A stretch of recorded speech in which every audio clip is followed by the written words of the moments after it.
comments, which is item E that has been moved between item H and I for the public. This is an opportunity for you to address the commission. Your comments are asked to be not more than 3 minutes.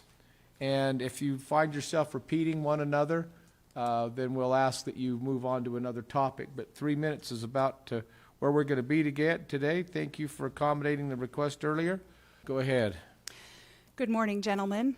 We come to you today. Give me your name, please, and the city, This is Victoria Dortzbach. I'm an inhabitant of Ogden. We come to you today on a most important and grave matter. I am an American state national per Title 8, Section 1101, A21 and 23. Therefore, I enjoy limited diplomatic immunity. Many of the people in this room are state nationals or are close to being state nationals. That means we are not subjects to government. We are not municipal servants. Per Article 1 of the International Covenant on Civil and Political Rights, it's an international treaty you may have never heard about before. All people have the right of self-determination. By virtue of that right, they freely determine their political status and freely pursue their economic, social, and cultural development. Let me tell you about the hierarchy of law. You see, God created man. Man created government. And government, which is a fiction, created citizens, another word for municipal servants. Again, we the people created government. God's almighty law is superior law, meaning there are no laws above God's superior law. The Constitution and the international treaties are supreme law. Corporate bylaws, on the other hand, include all statutes, ordinances, codes, and corporate policies of the county. All statutes, ordinances, codes, and corporate policies that conflict with superior or supreme laws are color of law and are null and void. Refer to the Supremacy Clause in the Constitution. We, the people, are remembering who we are as God made us, to take dominion over the earth just as God commanded in Genesis 1:26 through 28. We are taking dominion over the land, over the air, and over the water. We are here today with the intent to educate our public servants and the people on the fraud that has been perpetrated on the American people by a de facto government. In the spirit of educating you and the people, we are reading a second Declaration of Independence by the 50 United States of America, allegedly signed by President Donald Trump, July 4th, 2020, to the new Republic of the United States. By the way, this is a 7-page document that 11 here will be reading from for approximately 33 minutes of your time. Trusting our cause is just, and having prayed for the fortitude to brave the spiritual wickedness in high places, we citizens of America make this announcement to the shareholders of U.S. Corp., including the City of London, the British Crown, the Vatican, and their operatives in medical, government, and society.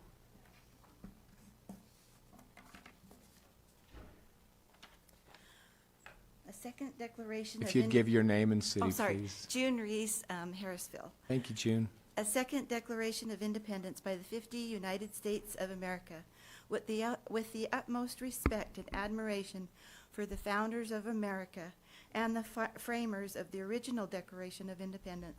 The American people humbly emulate their thoughtful, measured response to certain perpetual and ascending tyranny and deposition.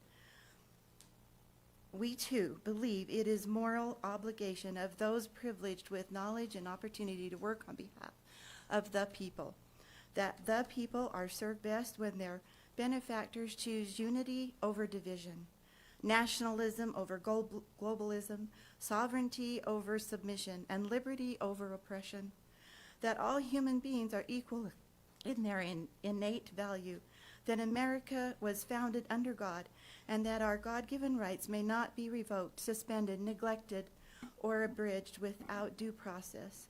What distinguishes the Second Declaration of Independence from its progenitor is the object from which we seek independence.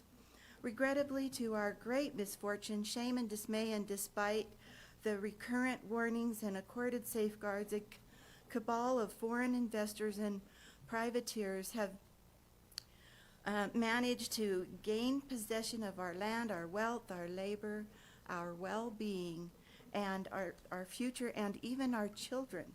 Although history has become muddied with varied interpretations of cardinal events, including the surreptitious adoption of a second corporate constitution and uncertain ratification of several amendments destructive to the people, it matters only that one or more alien groups lay claim to America and its assets.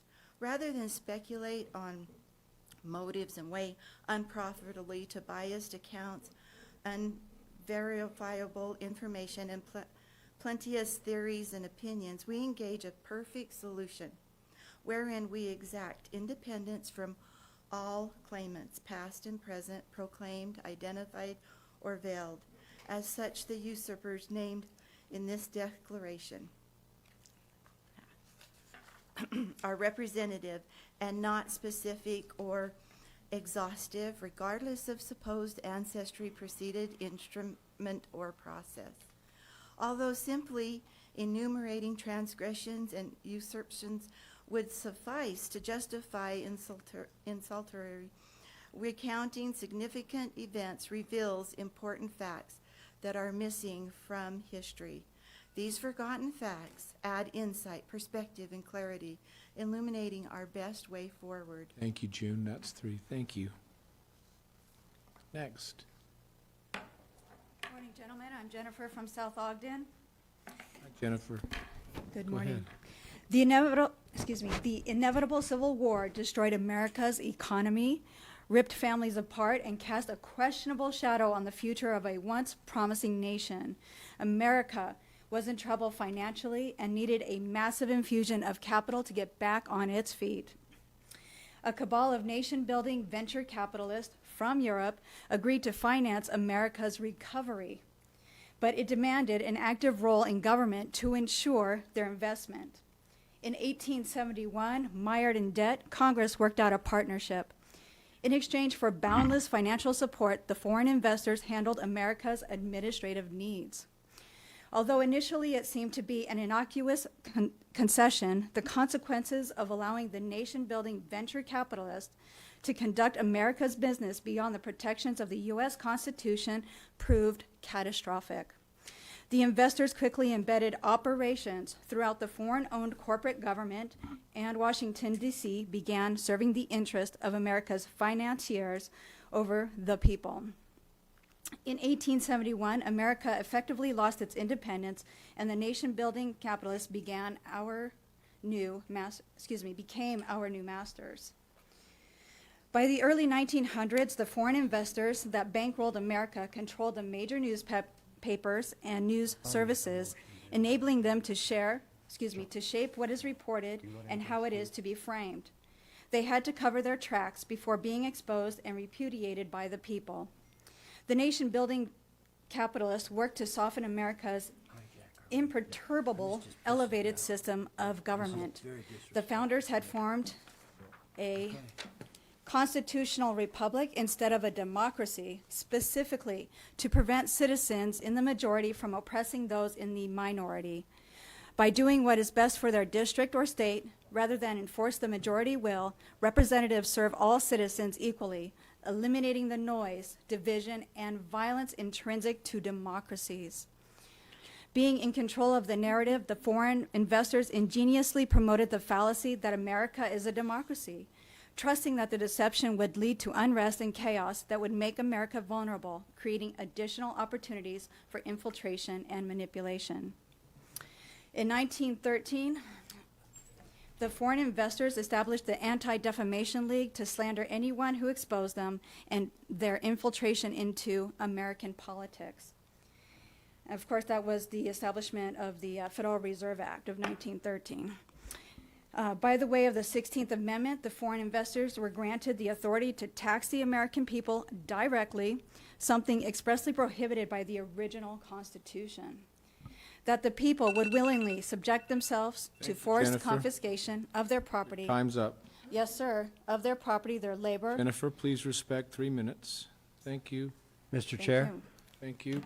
I'll Mr. Chair, recognize Commissioner Jenkins. motion to adjourn. Second. I have a motion and a second to adjourn. All in favor? Aye. Aye. Motion carries. We're adjourned. This was very disrespectful what you did today. How so? If you want to comment or do something like this, you should submit it in writing.